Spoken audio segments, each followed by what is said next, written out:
नदी किनारे एक जंगल में टुनटुनी चिड़िया अपने पति गोलू चिड़ा के साथ एक खूबसूरत से घर में बहुत अच्छी जिंदगी गुजार रही थी। गोलू चिड़ा के पास उसकी एक खानदानी छोटी सी ज़मीन थी जिस पर वो हर साल अलग अलग तरह की सब्जियां उगाया करता था। गोलू बहुत ही मेहनती चिड़ा था। वो अपने खेत की देखभाल बहुत अच्छे से करता था, जिसकी वजह से उसके खेत की सब्जियां बहुत ही स्वादिष्ट हुआ करती थी और गोलू उन सब्जियों को बाजार में बेचा करता था। गोलू के पास हर तरह की सब्जियां हुआ करती थी।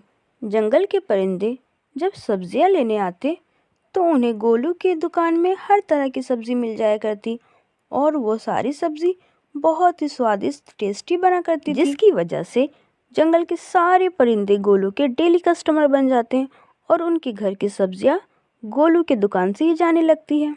आपके खेत की सब्जियों की तो जवाब ही नहीं है गोलू भाई, क्या मज़े की बनती हैं आपकी सब्जियां। हाँ भाई साहब, आप बिल्कुल ठीक कह रहे हैं। मैं भी इनकी दुकान की जब सब्जियां बनाती हूँ वो बहुत ही टेस्टी होती है। क्यों ना हो मेरी सब्जियां टेस्टी। मैं अपने खेत में दिन भर मेहनत करता हूँ, पानी देता हूँ, खाद देता हूँ और सिंचाई करता हूँ, इसलिए तो होती है मेरी सब्जियां इतनी ज़्यादा टेस्टी। हाँ टिंकू जी, मानती हूँ मैं आपकी बातों को, होती हैं आपकी सब्जियां सबसे अलग। चलिए अब ज़रा जल्दी करें, दे दे मुझे सब्जियां, मुझे खाना भी बनाना है। टिंकू जी, आप मुझे सब्जियां कितनी देर में दे रहे हैं? मुझे ऑफिस जाना है, ज़रा जल्दी करें, मेरी देर हो जाएगी। हाँ हाँ, सबको देता हूँ। टिंकू की सब्जियां बहुत ज़्यादा टेस्टी और हरी हरी होती है, जिसकी वजह से सारे परिंदे टिंकू की दुकान पर आते हैं और बगल वाले दुकान में कोई नहीं जाता। Happy birthday to you, happy birthday to you, happy birthday dear Pihu, happy birthday. ओ मम्मी, आप कितनी अच्छी हो, आपने मेरा बर्थडे कितना ज़्यादा स्पेशल बना दिया। मैं हमेशा से चाहती थी कि मेरा बर्थडे सेलिब्रेट इस तरह हो और मेरे घर के चारों तरफ फ्लावर ही फ्लावर हो और साथ में स्नोफॉल हो। आपने आज मेरी सारी ड्रीम पूरी कर दी। थैंक यू मम्मा। पीहू बेटा, मैं तुम्हारा बर्थडे इससे भी ज़्यादा अच्छा करना चाहती थी, लेकिन सॉरी बेटा, मैं तुम्हारे लिए कोई गिफ्ट नहीं ला पाई। मेरे पास जितने पैसे थे उसके केक ले ली मैं। ओह प्लीज़ मम्मी, आप सॉरी क्यों कह रही हो? आपको पता है आप दुनिया की सबसे अच्छी मम्मा हो और आपने मेरा बर्थडे सेलिब्रेट करके मुझे गिफ्ट दे दिया। मुझे आपसे और कोई गिफ्ट नहीं चाहिए। पीहू और टुनटुनी को इस बात की ज़रा खबर नहीं थी कि उन लोगों के साथ एक फैरी भी रह रही है जो उनकी सारी बातें सुन। ठीक है पीहू बेटा, चलो अब हम लोग खाना खाकर सो जाते हैं। शाम भी होने वाली है और अगले दिन सुबह मुझे एक बड़े ही घोंसले बनाने का काम मिला है।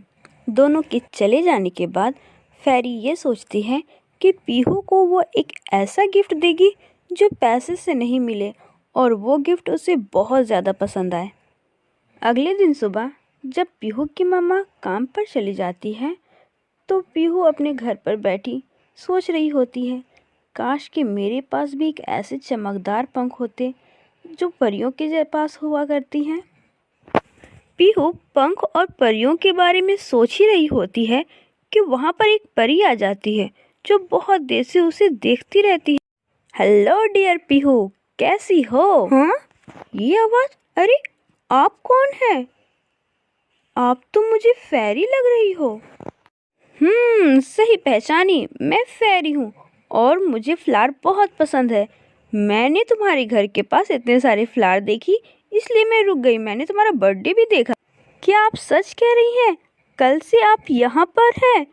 वाह, मुझे तो बहुत खुशी हो रही है कि मैं एक परी से मिल पा रही हूँ। यस डियर, मैंने तुम्हारा बर्थडे सेलिब्रेट किया है और बताओ क्या चाहिए तुम्हें मुझसे अपना बर्थडे गिफ्ट? ओह परी जी, आप मेरे सामने हो, ये मेरे लिए बहुत बड़ी गिफ्ट है। अगर आप देना चाहती हो तो आप अपने जैसा एक पंख मुझे दे दो, वो मुझे बहुत पसंद है। ओके डियर, मैं ये दे सकती हूँ। हाँ, तुम अपनी आंखें बंद करो तो मैं एक मैजिक करती हूँ। आब्राकाडाब्रा, गिली मिली छू, मिल जा पीहू को उसका पंख। और परी पीहू को उसका मनपसंद गिफ्ट देकर वहाँ से चली जाती है। जब पीहू आंखें खोलती है तो परी को ढूंढती है, लेकिन परी वहाँ नहीं। अगर आपको हमारी स्टोरी पसंद आती है तो वीडियो को लाइक किया करें, कमेंट्स किया करें और चैनल को सब्सक्राइब कर लें।